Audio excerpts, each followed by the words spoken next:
Hello, everybody. Today we are going to talk about point of view. Now, you might be asking to yourself, what is the point of view? The point of view is the voice behind the story. It's who is telling the story. So, in looking for the point of view, you must use inferences to figure out the character's point of view. So, what is point of view? The point of view is the voice behind the story. It is who is telling the story. There are two different kinds of points of view. The first one is the first person point of view. When a story is told from the first person point of view, it means that a character in the story is telling the story. Some key pronouns include I, me, we, or my. An example of a book that you've probably read that's written in first person point of view might be the Junie B. Jones books because they are told from Junie B's perspective. Okay, those books are written in first person point of view because you're getting a first-hand experience from a character in the story. An example of a passage can be found on the right, and it says, yesterday I took a trip to the market. As I turned the key and pulled out of my driveway, I couldn't help but notice the dog in my yard. We know that that is written in the first person point of view because look at those pronouns. I, my. I'm giving you a first-hand account of the story. Quick check. What pronouns signal the first person point of view? I, me, we, and my, because that tells me that a character within my story or within my passage is the one telling the story. Now we have third person point of view. The third person point of view is defined as a narrator outside of the story telling the story. They know the thoughts of what's going on in the minds of one of our characters or maybe all of our characters, but they are not inside of the story. Some key pronouns found in third person point of view include he, she, or they, and the author might also use the characters' names. So if something is told from a third person point of view, that means it's told by a narrator who's not inside of the story.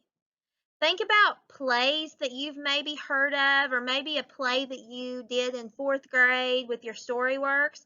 There's always a narrator inside of a play. The narrator is not a character. The narrator is somebody who knows everything that's going on in the story without being a part of the story. An example of a passage written in the third person point of view can be found on the right. The passage says, the moose was getting ready to walk out into the road. He moved his head to the left and turned right. There was not a car in sight. He began to cross the road. We know that that's written in the third person point of view because there's a narrator who knows what is going on with the moose, but the narrator is not involved with our passage. Let's do another quick check. What pronouns signal third person point of view? He, she, they, or the character's name all signal a third person point of view. Now this part gets a little tricky, so I want you to pay close attention.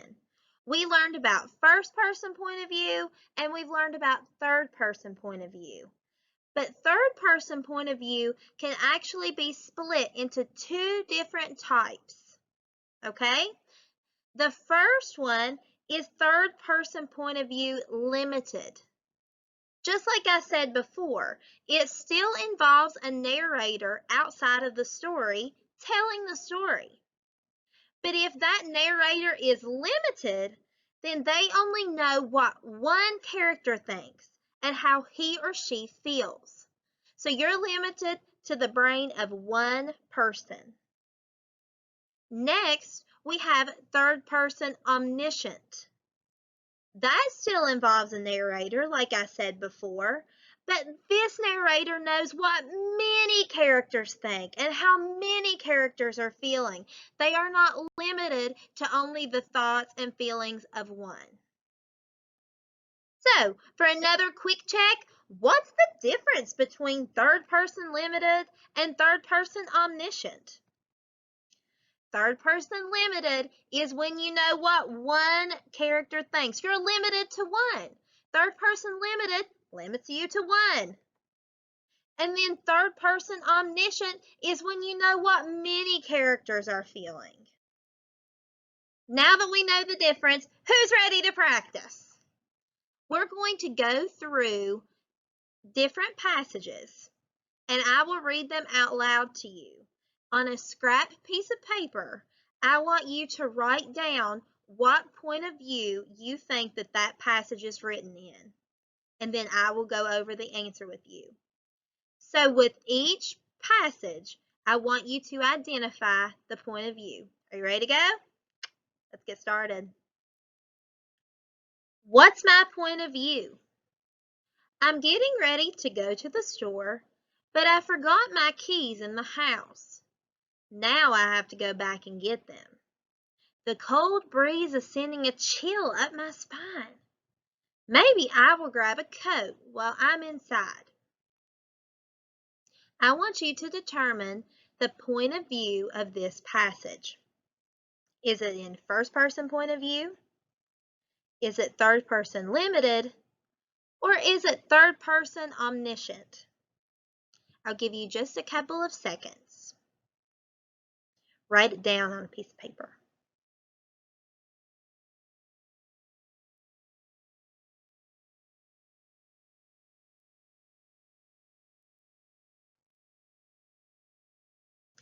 This passage is written in the first person point of view. I know this because look at all of those I's throughout the paragraph, excuse me. That means that it's a first-hand story. Somebody within the passage is able to tell the story. So it's first person.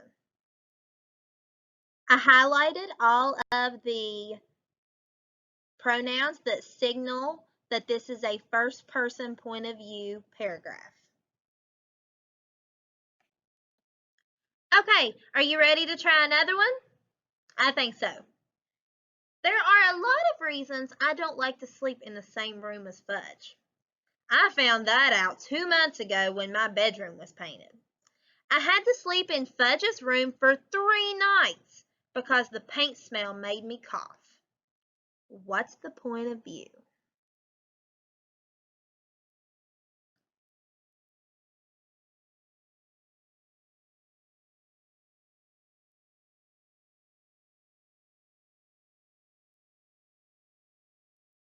All right, guys, if you said first person point of view, give yourself a pat on the back. That is fabulous.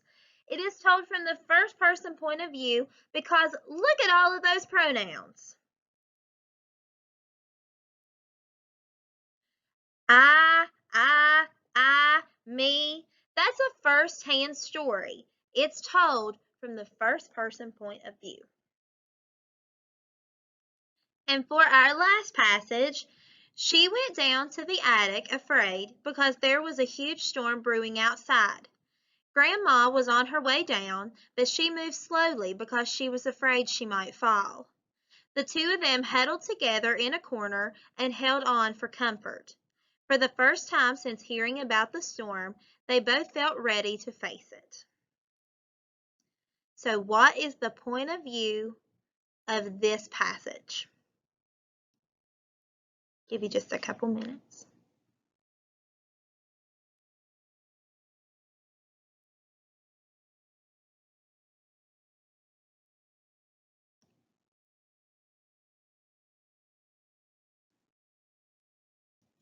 If you said third person omniscient, give yourself a pat on the back. This is written in third person omniscient because we know the feelings of both the grandma and the girl in the story. We know that they were both afraid. but the person telling the story is a narrator, and they are not involved in the story itself.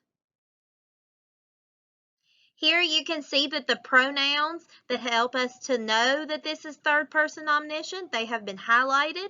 She, grandma, her, she, the two of them, they. I hope you guys have a better understanding of point of view. I'm going to let you spend a little bit more time practicing it today. Let me know if you have any questions.